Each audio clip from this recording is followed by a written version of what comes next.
반갑습니다.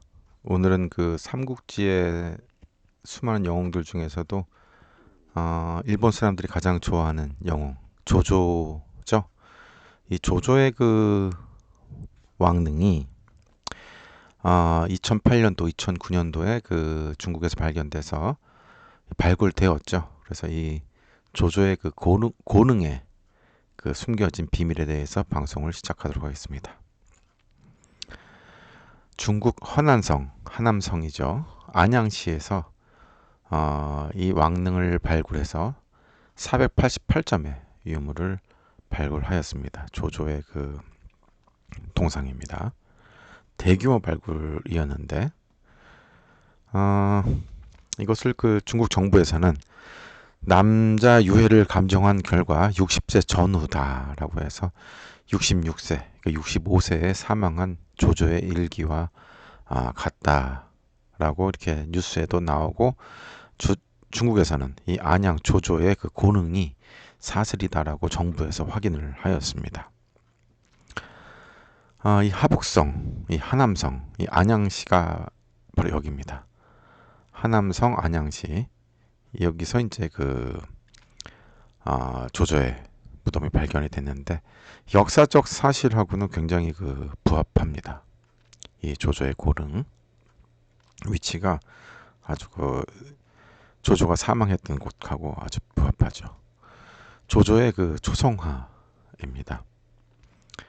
여러 초상화가 있는데 이렇게 비슷하게 생겼습니다. 그 조조의 삼국지에 보면은 그 관상가가 조조를 보고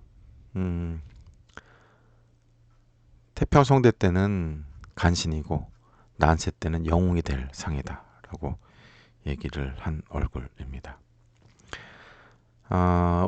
현재 그 안우이성 보조우시에서 출생을 하였고 하남성 그 낙양시에서 사망을 하였다 이런 기록이 있습니다. 그 조조의 이름은 그 조와 자인 맹덕이 그 순자 권하편에 있는 덕조에서 이제 따온 걸로 해서 조조 그래서 조맹덕 이렇게 그 이름이 불려졌죠.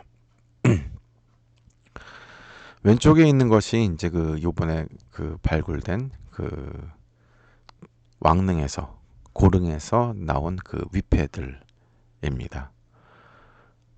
여기 보면은 이제 그 호랑이의 상징인 그 격호라는 이런 그 문자들이 들어가 있고 위무왕이 항상 사용을 했다라는 그 명패들이죠.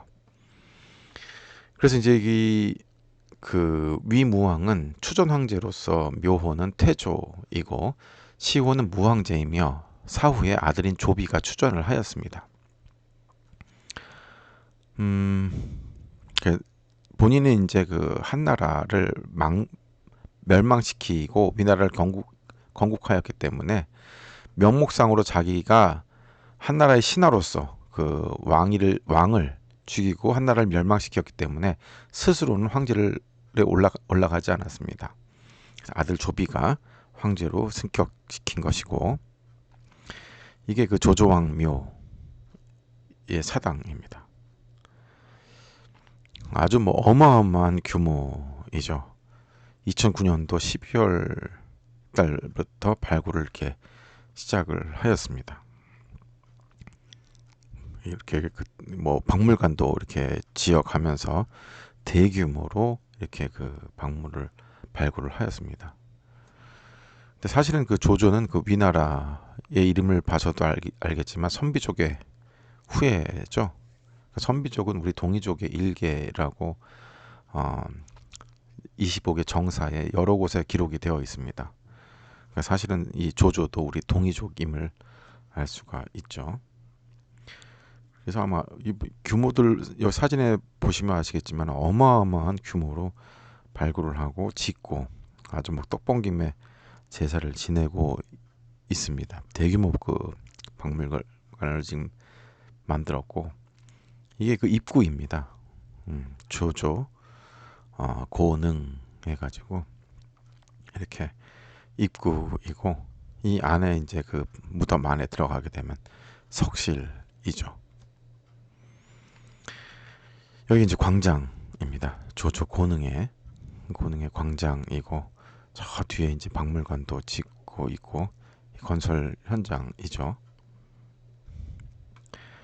네, 뭐 입구에 있는 모습이고, 발굴 작업이 한창인 사진입니다. 한때는 이렇게 모래주머니로 이렇게 막아놓기도 하고, 이 석실입니다. 보시면 아시죠? 적석층으로 이렇게 적석총으로 이렇게 되어 있고, 문양도 금줄 문양에, 여기 보시면 이 도철 문양, 이 도철 문양이 이제 치우천왕의 문양이죠. 은나라 때부터, 그 이전부터 그 이 치우천왕을 도깨비 문양이고, 와당에도 이렇게 도깨비 문양 이렇게 많이 했습니다만, 이 도철 문양이 세계 각국 이렇게 퍼져 나갑니다. 그리고 우리나라 육군사관학교의 그런 어떤 그 투구나 이 치우가 전쟁의 신이었기 때문에 이 치우천왕의 이런 그 사상이 무술, 무도 내지는 군사, 그리고 이제 치우천왕이 우두천왕입니다. 머리가 소뿔로 이렇게 되어 있고, 요즘에 유튜브에도 많이 나옵니다만, 치우천왕을 모시고 제사하는 곳이 이제 그 묘적들이죠. 사실은 이 묘적뿐만 아니라 치우를 제사로 해서 받드는 그 민족이 굉장히 많습니다. 그래서 이 도철 문양은 저 아즈텍 그 거기에도 이런 그 도철 문양이 이렇게 있고, 그리고 이제 그 테오라고 불려졌죠. 거기선 치우인데 테오라고 하고, 이제 그 이 치우가 이제 저쪽에선 치액특이라고 불리면서, 이제 저쪽 어디야, 치우타라 하고, 이제 티벳 분들이 이제 치우를 이렇게 많이 모시고 주문에도 이렇게 남아 있는데, 그분을 상징하는 게 이 도철 문양입니다. 이 도철 문양이 바로 이 석실 앞에 조조의 황제의 이 석실 앞에 이렇게 치우천왕의 모습이 있는데, 이 도철 문양이 여러 곳곳에 이렇게 그 발견이 됩니다. 이 조조 왕릉에. 그래서 이제 나중에 유물에도 제가 이제 말씀드리겠습니다만, 그 삼종 신기부터 이런 그 유물이 곳곳에서 이렇게 다 나오게 됩니다. 이 도철 문양만 보더라도 뭐 일본이래. 그 중국의 황실에 이제 그 딩이라고 하죠. 그 제사에 향을 피우고 있던 곳에는 다 이 도철 문양이 사용되고 있습니다. 발굴 현장입니다.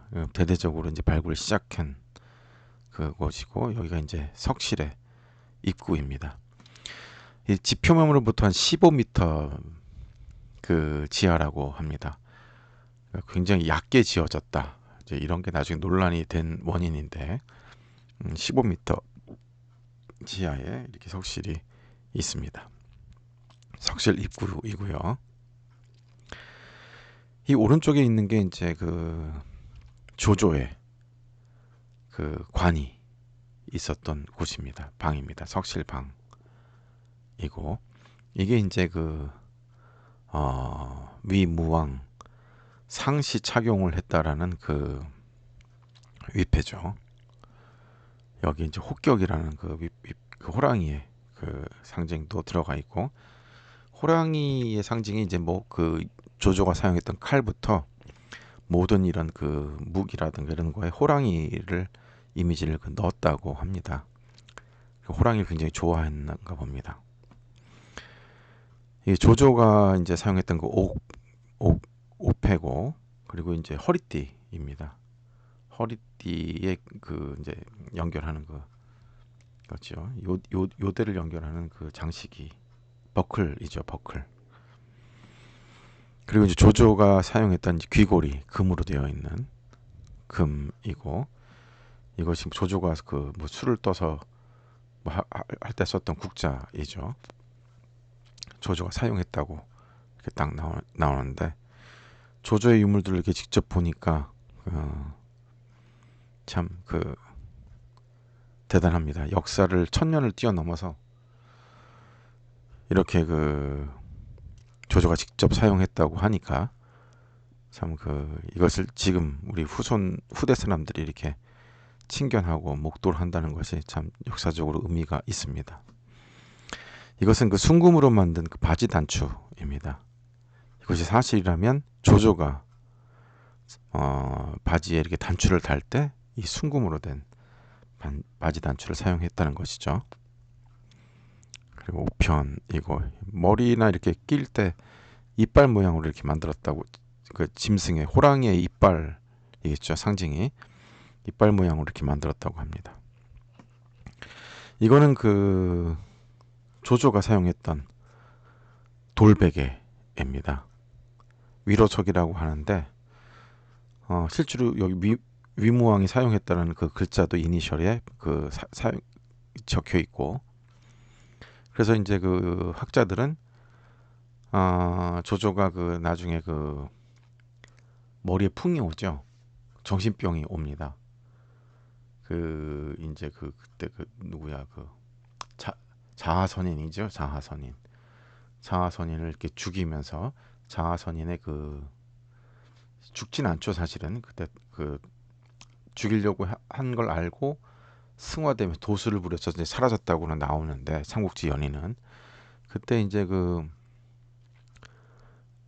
귀신이 계속 홀령이 이제 조조를 괴롭혀서 두통이 왔다고 역사 사서에 기록이 되어 있습니다. 실제로 두통이 왔고 두통에는 이 열을 낮추면서 이 돌로 된 베개가 효험이 있다고 하네요. 그래서 이제 이 돌로 된 이 석재를 사용을 해서 사용한 베개라고 합니다. 돌베개. 이것도 직접 이렇게 조조가 사용했던 베개라고 해서 이렇게 나온 거죠. 이게 실제 왼쪽에 이 석재입니다. 그리고 이건 창이죠. 모창이라고 하는 창도 이렇게 나와서 박물관에 이렇게 전시가 됩니다. 조조가 실제로 사용했던 베개 그리고 이런 창 그리고 이제 석벽에는 이 돌로 된 이 그림이 이렇게 많이 이렇게 나와 있습니다. 이게 이제 여러 개의 돌면으로 되어 있으면서 이렇게 그림이 그려져 있는 게 이렇게 실제로 이렇게 그려졌죠. 근데 이 글에 있는 석화는 실제로 신화를 사용하지 않고 역사적에서 있었던 내용들을 많이 이렇게 했다고 합니다. 여러 이제 변들이 있는데 학자들이 조사한 거에 의하면은 신화보다는 실제로 과거에 있었던 역사적 사실을 이렇게 석화로 냈다고 하는 것이고 그리고 이제 이것은 묘지석에 있는 것을 탁본을 한 글입니다. 이제 여러 얘기들이 많이 있고 여기 탁본을 하면 여기 그림도 성면으로 이렇게 나와 있는데 그리고 이제 발견된 것들이 이제 이 사슴뿔은 수죠. 제가 늘 얘기하는 수. 여기서 이제 한자의 상형 문자가 우두머리 숫자가 이 사슴에서 기인이 되죠. 그러니까 당시의 샤먼들 그리고 또 신라의 왕관의 뿌리인 스키타이 색족이죠. 색족이 선비족이고 이 선비족과 흉노족이라고 하는 석탈의 김일지 이런 분들이 이제 신라의 흉노족들하고 다 뿌리가 연계가 되죠. 그래서 이제 신라의 왕관이나 이제 스키타이에 있는 왕관은 전부 다 이 사슴뿔을 형상화합니다. 사슴뿔을 형상화하거나 새 깃털을 형상화해서 달죠. 그러니까 우두머리 왕들은 이 사슴뿔이나 새 깃털 장식을 합니다. 인디언들이 이제 추장들이 다 이렇게 새 깃털로 장식하는 것처럼 이들의 문화에서 이제 왕들은 이제 수장들은 전부 다 이제 이 솥불, 사슴불 이렇게 내지는 그 새 깃털로 이렇게 장식을 하죠. 그래서 이제 신라 왕관도 자세히 보면 이제 한자로 출이라든가 그 사슴뿔 그리고 그 이제 그 고곡으로 새 깃털 이런 걸 장식을 해서 나중에 발전을 했죠. 초기에 이제 스키타이 왕들의 그 왕관을 보면 이제 삼연문, 삼위일체죠. 이제 그런 삼연문이라든가 이렇게 간단한 문양으로 되어 있는 게 많은데 실제로 여기 그 조조의 무덤에는 이 사슴 머리의 뿔을 상징으로 한 이게 석관으로 딱 장식이 되어 있습니다. 또 거기서 발견된 것이 이 말씀드렸던 치유 문양, 이 도철 문양. 이것이 지금 그 우리 육군사관학교에 있는 그 거기에 이제 투구 이런 데 옆에 그 문양으로 되어 있는 건 또 똑같습니다. 치우에 이런 도철 문양으로 되어 있죠. 일명 뭐 도깨비 문양이라고도 얘기합니다만 사실 치우 문양입니다. 이것도 역시 여기서 발견이 됐습니다. 이것도 도철 문양이죠. 이 곳곳에 이렇게 장식이 되어 있어요. 그러니까 석실 벽뿐만 아니라 입구뿐만 아니라 곳곳에 이렇게 도철 문양이 장식이 되어 있습니다. 그러니까 뭐 우리 한민족과 뜨거운 그 연관이 되어 있는 이 그 석실임을 알 수가 있죠. 그리고 이때 여기서 발견된 그 황금 그 이게 뭐 이게 편갑으로 이렇게 되어 있어서 갑옷은 갑옷인데 황금 조각으로 연결된 달게 그 꿈에서 연결된 이 수인데 글쎄 수인데 이제 황금으로 만든 것이죠. 전쟁에서 사용된 그런 그 갑옷은 아닌데 이렇게 그 편갑으로서 수의를 만들었습니다. 그리고 이게 실제 그 조조의 그 유골입니다. 조조의 유골이고 이 유골을 이제 DNA로 감식을 했더니 실제로 60세 전후였다라고 해서 중국 정부에서는 틀림이 없다라고 하죠. 이것은 조조의 두개골입니다. 조조의 두개골.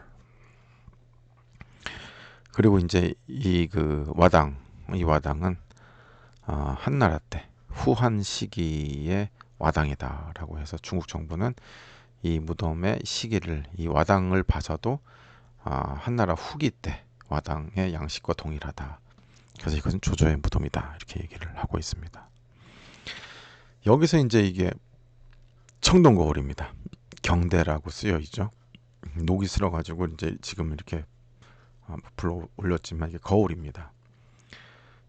청동거울하고 고곡 그리고 방울, 청동검 이거는 삼종신기죠. 왕권을 상징하는 그 삼종신기 지금 일본 천황도 내려오는 게 삼종신기였고 왕들은 이 신물이 있어야 합니다. 하늘로부터 받은 신물 이게 하나는 거울이고 하나는 또 이 고곡이고 옥이고 하나는 이 종입니다. 근데 이 세 가지가 다 여기서 나왔다. 출토가 됐다. 이 삼종신기가 나와서 이것은 조조의 황제의 무덤이다라고 이렇게 주장을 하고 있습니다. 그리고 칼도 나왔죠. 삼종신기 중에 하나가 이 청동검이죠. 고조선 때 나왔던 청동검, 방울 그리고 청동거울 이 삼종신기가 여기서 다 나왔다. 그래서 이건 조조의 무덤이다라고 하는 증거가 되고 있습니다. 그래서 이 조조 무덤의 발굴을 책임했던 사람이 이제 그 판웨이빈이라는 사람인데 고고압 팀의 팀장이었습니다. 근데 이 사람을 그 기자가 물어봅니다. 이 도굴꾼의 손에서 이 모든 증거가 나왔다고 들었는데요 라고 하니까 이 그 총책임자가 판웨이빈이 예 맞습니다. 2008년도 도굴꾼들이 2호 무덤에서 초상화와 돌을 훔쳐갔는데 이 돌은 동안시대에 8명이 뭐 이렇게 한 내용들입니다. 도굴꾼 5명과 38명을 체포합니다. 현지 경찰서에서. 그래서 이 도굴꾼들이 갖고 있었던 것들이 다 조조의 무덤에서 나왔다라고 해서 도굴꾼들이 증언을 합니다. 그러니까 이것이 그 학자나 이런 사람들이 아니라 도굴꾼들이 훔쳐서 그걸 도굴꾼들 잡아서 어디서 나왔냐라고 하니까 증언을 했고 이것이 다 조조의 무덤이다라고 이 도굴꾼들이 증언을 한 겁니다. 그래서 당시에는 감히 조조의 무덤이라고 확인할 수 없었기 때문에 고고학팀 20명을 구성을 하였고 안양시의 지원을 통해서 자금 지원을 통해서 이렇게 발굴을 하게 된 거죠. 그런데 이 무덤에 대해서 반박하는 학자가 중국 내에도 엄청 많습니다. 중국 내의 학자들이 대규모로 나와서 반박을 해요. 뭐 10명의 성명을 한꺼번에 발표를 한다거나 이런 것을 지금 한국, 중, 일본의 학자들이 이제 그 유심히 들여다보고 있는데 그 주장의 첫 번째가 아내 변 씨의 유해가 발견되지 않았다라고 하는 겁니다. 변 씨는 태황 태후가 된 후 사망하여서 조조의 무덤에 합장되었다고 기록이 되어 있습니다. 그래서 무덤에는 변 씨의 유해와 태황 태후의 그 인쇄가 옥새죠. 발견되어야 하는데 해당 무덤에서는 변 씨의 유해도 그리고 태황 태후의 인쇄도 발견이 되지 않았습니다. 인쇄는 독을 당할 수 있다고 하더라도 유해가 발견되지 않은 점이 치명적인 약점이 된다고 하는 거죠. 해당 무덤에는 조조 이외에 40대 여자와 20대 여자가 발견되는데 이 무덤이 조조의 무덤이 맞다는 쪽에서는 40대 여자가 바로 변 씨라고 주장을 합니다. 그런데 사서에 보면은 변 씨는 사망 당시 70세였으므로 말이 안 된다. 어불성설이다.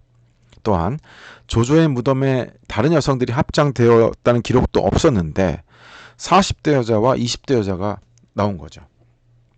바로 이겁니다. 이분이 40대 여인입니다. 미라 형태가 되어 있기 때문에 이 옷도 확인할 수가 있고 당시에 그리고 이분의 그 이목구비도 확인할 수가 있는데 눈두를 코도 오똑하고 이렇게 그 이목구비가 지금도 확인할 수가 있습니다. 근데 이 여인은 확인해 보니까 40대 여인이라는 거죠.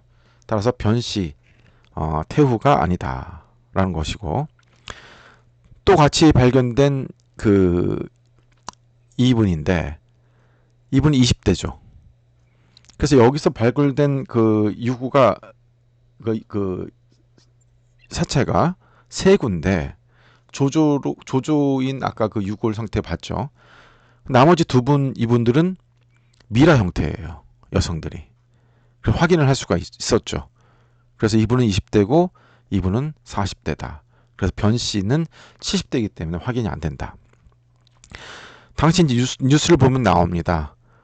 헌안성에서 발견을 했는데 두 부인도 같이 나왔다라고 당시에는 발표를 했어요. 근데 말이 안 된다는 거죠. 변 씨가 70대여야 되는데 아까 위에서 본 분은 40대고 또 나머지는 20대 하기 때문에 이게 부인 일리도 없다. 변 씨도 없고 또 인쇄도 없다. 이렇게 주장을 하고 있는 거죠. 둘째, 조조의 위무제로서의 인쇄 역시 발견되지 않았다.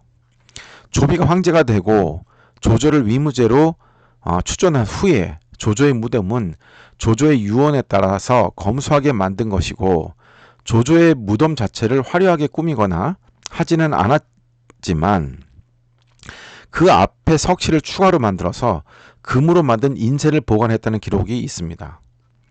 그러니까 조비가 무덤 앞에 석실을 추가로 만들어서 금으로 만든 인쇄를 보관했다라는 그 사서의 기록이 있는데 금세, 옥새는 없어졌을 수 있지만 금세가 보관되어 있었던 석실조차 발견되지 않는 것이 치명적이라는 거죠. 사서의 기록하고 일치하지 않다. 이런 내용입니다. 세 번째, 조조는 공경과 장서 중에서 공이 있는 자에게 포상의 의미로 자신의 무덤에 배장하도록 지시하였습니다. 그래서 따라서 조조의 무덤 주변에는 공신들의 무덤이 여러 개가 있어야 하는데 이번에 발견된 무덤은 단일묘이고 주변에서 다른 공신들의 무덤은 전혀 하나도 발견되지 않았다는 거죠. 그러니까 사소하고 맞지 않다 이런 내용입니다. 실제로 보면은 조조의 무덤 석실 이 하나만 이건 이제 나중에 발굴 이외에 이렇게 그 만든 것이죠. 아까 발굴 전에 사진도 보여드렸습니다만 석실 하나밖에 없다라는 겁니다. 이게 치명적인 또 약점이 됩니다.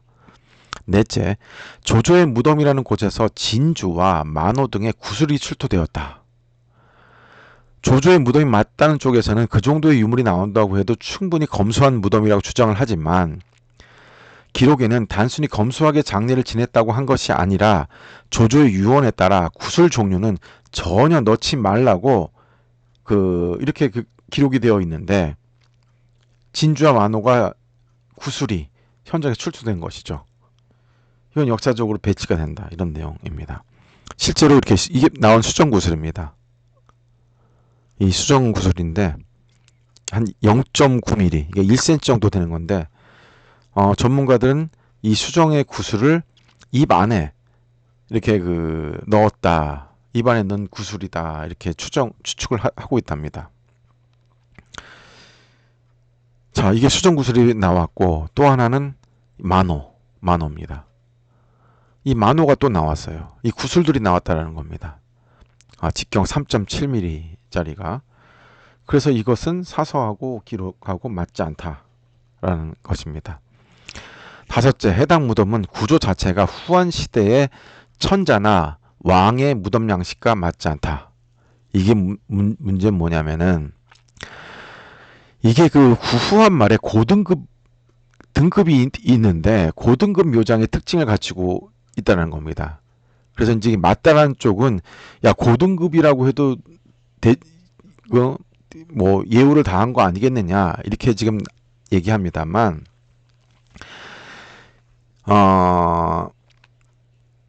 실제로 왕후나 황제나 왕은 최고 등급의 무덤 양식으로 만들었다고 합니다.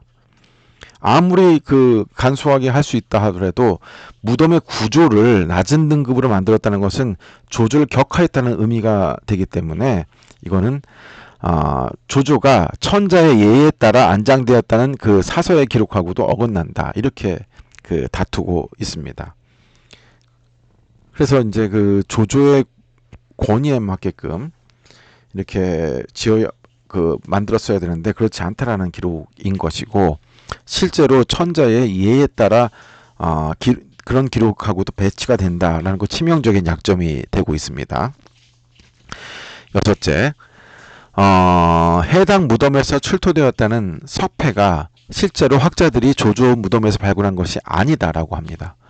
자, 왜냐하면 아까 서두에도 말씀드렸습니다만 8명의 도굴꾼하고 38명인가 이 도굴꾼이 잡혔다고 했지 않습니까? 이 석패들이 도굴꾼들한테 압수한 겁니다.